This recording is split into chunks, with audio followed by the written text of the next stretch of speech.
வணக்கம், உங்களை நம்ம சேனல் செந்தமிழ் நாட்டு தமிழச்சி சேனலுக்கு வரவேற்கிறதுல ரொம்ப சந்தோஷம். இன்றைக்கும் மணி சேவிங்கோட பார்ட் 3 வீடியோஸ்க்கு போகலாம் ஃப்ரெண்ட்ஸ். போகிறதுக்கு முன்னாடி மறக்காமல் நம்ம சேனலை லைக் பண்ணுங்கள், ஷேர் பண்ணுங்கள், சப்ஸ்கிரைப் பண்ணுங்கள். Tip number 15, automate bill payment. நீங்கள் சில நேரம் பில்லை லேட்டாக பே பண்ணிட்டு அதுக்காக ஃபைன் பே பண்ணுவீங்க. ஸோ இதை அவாய்ட் பண்ணுறதுக்கு நீங்கள் என்ன பண்ணலான்னா, பில்லை ஆட்டோமேட் பண்ணிடுங்க. எவ்ரி மந்த் 1ஆம் தேதியோ 2ஆம் தேதியோ ஆட்டோமேட்டிக்காக அது ட்ரான்ஸ்ஃபர் ஆகிற மாதிரி பார்த்துக்கோங்க. இது நீங்கள் கரெக்டாக உங்கள் பில்லை ஆன் டைமுக்கு பே பண்ணுற மாதிரி இருக்கும். நீங்கள் ஆர்கனைஸ்டாக இருக்கிறதுக்கும் இது உங்களுக்கு ஹெல்ப் பண்ணும். Tip number 16, practice smart shopping. நீங்கள் ஷாப்பிங்க்கு போகிறதுக்கு முன்னாடி கடையில் உள்ள ப்ரைஸை கம்பேர் பண்ணிக்கோங்க. ஏதாவது டிஸ்கவுண்ட் இருக்கா, இல்லாட்டி நீங்கள் ஏதாவது கூப்பன் கோடு வச்சுருக்கீங்கன்னா அதெல்லாம் கூட யூஸ் பண்ணிக்கோங்க ஃப்ரெண்ட்ஸ். இதனால் உங்கள் மணி ரொம்ப சேவ் ஆகும்.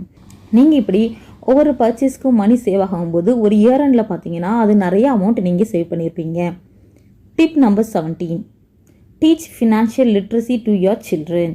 ஸோ நம்மளுக்கு நிறைய பேருக்கு சேவிங்கை பற்றி மட்டும்தான் நம்ம சில்ட்ரனுக்கு டீச் பண்ணுவோம். ஸோ பட்ஜெட்டிங் பற்றியோ வேல்யூ ஆஃப் மணியும் நம்ம அதிகமாக சொல்லிக் கொடுக்குறதில்ல. அவங்களுக்கு பட்ஜெட் பற்றியும் வேல்யூ ஆஃப் மணியும் கண்டிப்பாக சொல்லிக் கொடுக்கணும். நீங்கள் என்ன பண்ணலான்னா, சின்ன பிள்ளைங்க அவங்க ஸ்கூலுக்கு போகும்போது ஏதாவது ஒரு பென்சில் ஷார்ப்னர் மிஸ் பண்ணிட்டு வருவாங்க இல்லையா, அப்போ நம்ம ஏன் தொலைச்சி அப்படி மட்டும் தான் கேட்போம். நம்ம அதுக்கு பின்னாடி சொல்லிக் கொடுக்கணும். ஒரு பென்சிலோட ரேட் 5 rupees அப்படின்னு சொல்லி நம்ம அதை கொடுக்கும்போது, இப்படி ஒவ்வொரு நாளும் நீ 5 rupees லூஸ் பண்ணிட்டு இருந்தனா அது எவ்வளோ அமௌண்ட் வருது அப்படி நம்ம சொல்லி கொடுத்து அந்த மாதிரி அவங்க மிஸ் பண்ணாமே திங்ஸை வச்சுப்பாங்க. அந்த மணியோட வேல்யூவும் புரிஞ்சுப்பாங்க. Tip number 18, regularly review your credit card report. உங்களோட கிரெடிட் கார்டு ரிப்போர்ட்டை நீங்கள் ஆனுவலாக செக் பண்ணிக்கோங்க. அந்த ஸ்கோர் எப்பவும் குறையாத மாதிரி பார்த்துக்கோங்க. நீங்கள் ஏதாவது லோன் ஏதாவது ஃபியூச்சரில் எடுக்க போகிறதா இருந்துச்சுன்னா அந்த சமயத்தில் இது உங்களுக்கு உதவும் ஃப்ரெண்ட்ஸ்.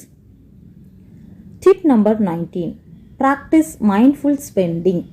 ஒரு பர்ச்சேஸை நீங்கள் வாங்குறதுக்கு முன்னாடி அது உங்களோட மணிக்குள்ளே வருதான்னு பார்த்துக்கோங்க. அண்ட் ப்ரையாரிட்டைஸ் பண்ணிக்கோங்க. அது உங்களுக்கு இப்போ தேவைதானான்னு யோசிச்சுக்கோங்க. சில பொருள் நமக்கு இப்போ தேவையில்லாமல் இருக்கலாம், ஆனால் ஃப்யூச்சரில் தேவைப்படலாம். நீங்கள் ஃப்யூச்சரில் அப்போ தேவைப்படுறப்போ வாங்கிக்கோங்க. இப்போமே வாங்கி பொருட்களை குமிச்சு வைக்காதீங்க. ஸோ இப்படி பண்ணுறதுனால நீங்கள் உங்களோட கோலை ஃபினான்ஷியல் கோலை சீக்கிரம் அச்சீவ் பண்ணலாம். ரெண்டாவது, இப்படி நீங்கள் ஒரு மணி அதுக்கு ஸ்பெண்ட் பண்ணுறதுனால அதனால் என்னென்ன இம்பேக்ட்லாம் வருங்கிறது யோசித்து பாருங்கள். ஸோ இப்படி நீங்கள் பண்ணுறதுனால நீங்கள் அன்னெசரி எக்ஸ்பென்ஸை அவாய்ட் பண்ணலாம்.